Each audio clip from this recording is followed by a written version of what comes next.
З кім і чым ваюе Лукашенка, што робіць міністр Кубракоў і чаму цела украінскай дзяўчынкі знайшлі ў Беларусі. Вітаем, сябры! Гэта наша Ніва і зараз мы ўсё вам раскажам. Амаль 2 гады уся Украіна шукала зніклую 15гадовую дзяўчынку. Цяпер яе знайшлі ў Беларусі мёртвай. Яшчэ ў сакавіку 22 года, праз тыдзень пасля пачатку вайны, сям'я Яцюкоў спрабавала выехаць з Кіева, вакол якога тады ішлі баі.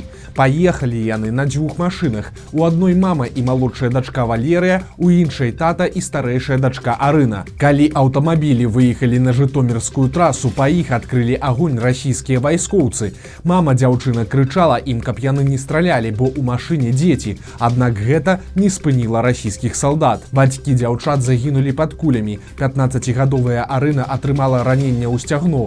Неўзабаве да машыны пад'ехалі расійскія вайскоўцы на танках. Яны пасадзілі сясцёр у розныя машыны. 9гадовую Валерыю яны адвезлі да вёскі Капылоў і аддалі незнаёмым мясцовым жыхарам. А пра Арыну сказалі, што павязуць лячыць у Беларусь. Пасля гэтага дзяўчынка знікла. Увесь гэты час Арыну працягвалі шукаць. Родныя нават падавалі запыты ў беларускае міністэрства замежных спраў. Там адказвалі, што такой дзяўчынкі ў Беларусі няма. Сваякі звязваліся і з украінскім пасольствам у Беларусі і з Чырвоным крыжам, але ніякай інфармацыі пра Арыну не знаходзілася. Цяпер жа сталі вядомыя жудасныя падрабязнасці. Падобна, што дзяўчына памерла ў той жа дзень, калі і атрымала раненне. Але яе цела прывезлі ў Беларусь і хавалі там больш за 1,5 года. Толькі гэтай восенню цела дзяўчынкі перадалі ва ўкраіну па абмене. Там Арыну апазналі па аналізе ДНК. Як расказаў украінскім журналістам дзядуля Арыны, увесь гэты час цела яго унучкі было ў моргу ў беларускім Мазыры. Прычым, як кажа мужчына, там ведалі і даныя Арыны, але ж на ўсе запыты сваякам адказвалі адмоўна. Чаму? Адказу няма. У кастрычніку 15гадовую Арыну Яцюк нарэшце змаглі пахаваць ва Ўмане Чаркасскай вобласці, побач з мамай і татам, якіх таксама забілі расійскія салдаты. Гімназію, дзе вучыўся Кастусь Каліноўскі, пазбавілі яго імя. Скандал адбыўся ў Свіслачы. Там чыноўнікі цішком пераназвалі мясцовую гімназію, а гэта была адзіная навучальная установа ў краіне, якая насіла імя Кастуся Каліноўскага. Уласна кажучы, менавіта гэтую гімназію Кастусь у свой час і скончыў. І ў 1987 годзе яшчэ савецкія ўлады далі навучальнай установе імя славутага беларуса. У гімназіі нават арганізавалі музей паўстання 1863 года і паставілі бюст Каліноўскага. Але ж цяпер аказалася, што гімназію пераназвалі ў гонар савецкай падпольшчыцы Праскоўі Васіленка. Яе ў 43 годзе пакаралі смерцю за сувязь з партызанамі. Кіраўніцтва школы на пытанні адказвае так. Цяпер прыярытэт аддаецца героям Вялікай айчыннай вайны. Маўляў, Каліноўскі з фашыстамі не ваяваў. Так што прабачце. А ў аддзеле адукацыі Свіслацкага райвыканкаму кажуць, цытата, што асоба Каліноўскага на сённяшні дзень не з'яўляецца такой папулярнай, таму і прынялі такое рашэнне. Тут важны момант. Перайменаванне гімназіі не нейкая там ініцыятыва на месцах, а частка мэтанакіраванай палітыкі лукашэнкаўскіх уладаў. Апошнім часам яны адкрыта знішчаюць памяць пра беларускую гісторыю, якая не вельмі ім падабаецца. Пра стварэнне БНР, паўстанне і гэтак далей.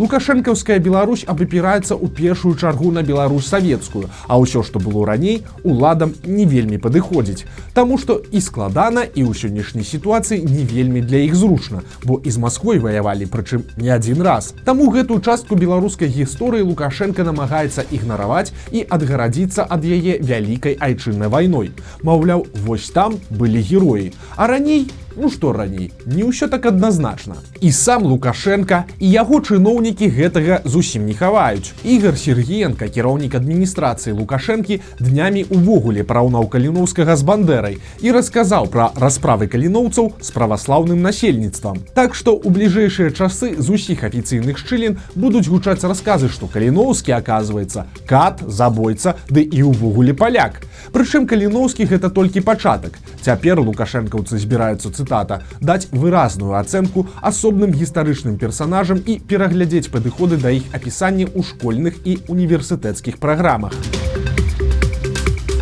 Кадровыя перастаноўкі адбыліся ў міліцыі. За апошнія дні міністр унутраных спраў Кубракоў памяняў аж 6 міліцэйскіх начальнікаў. Новыя кіраўнікі цяпер у Баранавічах, Калінкавічах, Касцюковічах, Жабінцы, Воранаве і Шуміліне. Прычыны такіх пераменаў не агучваюць, але можна меркаваць, што гэта частка падрыхтоўкі сілавікоў да дэпутацкіх выбараў, якія пройдуць у лютым 24 года.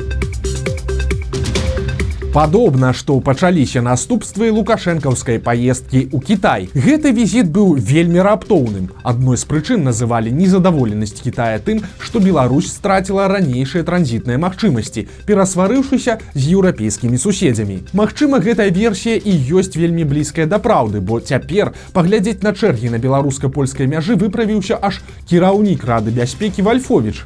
Як піша прапаганда, ён асабіста ацаніў маштаб вялікай колькасці фур на мяжы. Калі што цяпер уезду ў Еўрасаюз чакаюць больш за 1200 грузавікоў. Вальфовіч традыцыйна панаракаў на палякаў, але ж заявіў, што трэба вырашаць праблему мірным шляхам і знаходзіць для гэтага нейкія спосабы. Праўда, спосаб палепшыць адносіны з Польшчай усім добра вядомы. Трэба усяго толькі адпусціць палітвязня і журналіста Андрэя Пачобута, якога лукашэнкаўцы пасадзілі на 8 гадоў. Пра тое добра ведае і Лукашенка, але ж ісці на гэта вельмі не хоча.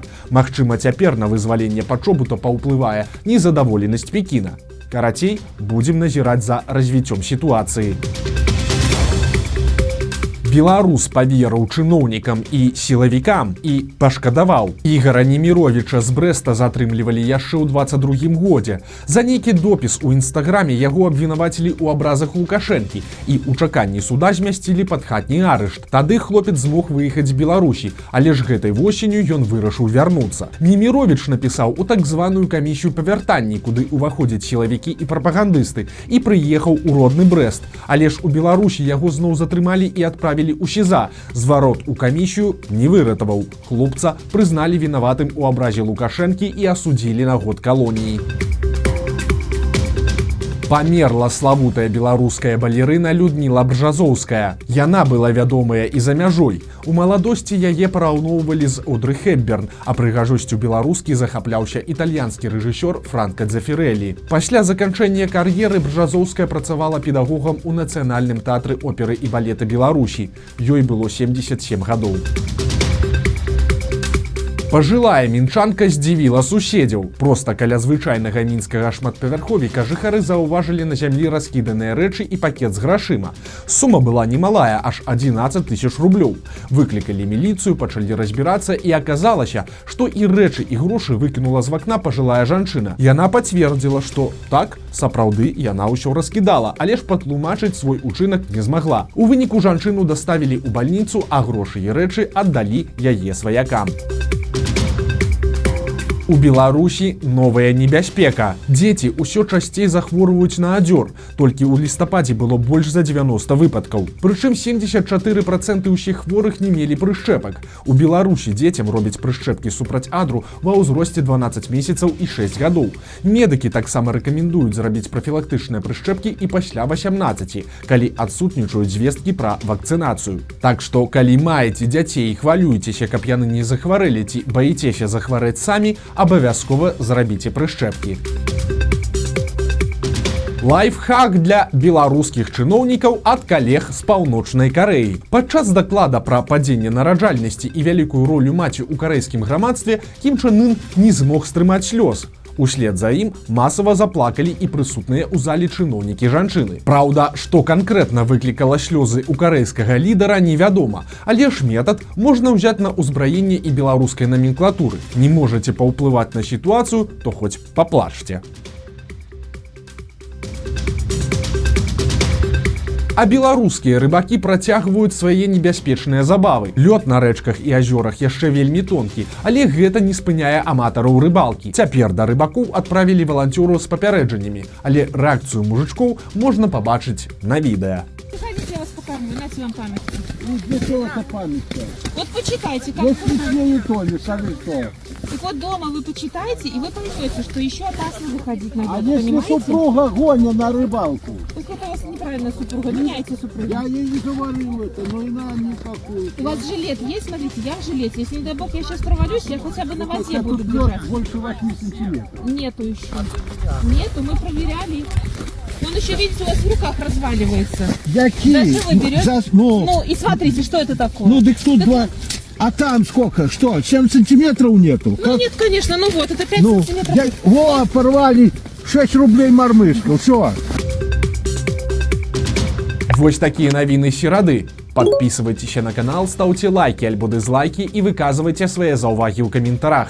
И, конечно, читайте нашу Ниву, глядите нашу Ниву и любите Беларусь. До сустрэчы завтра.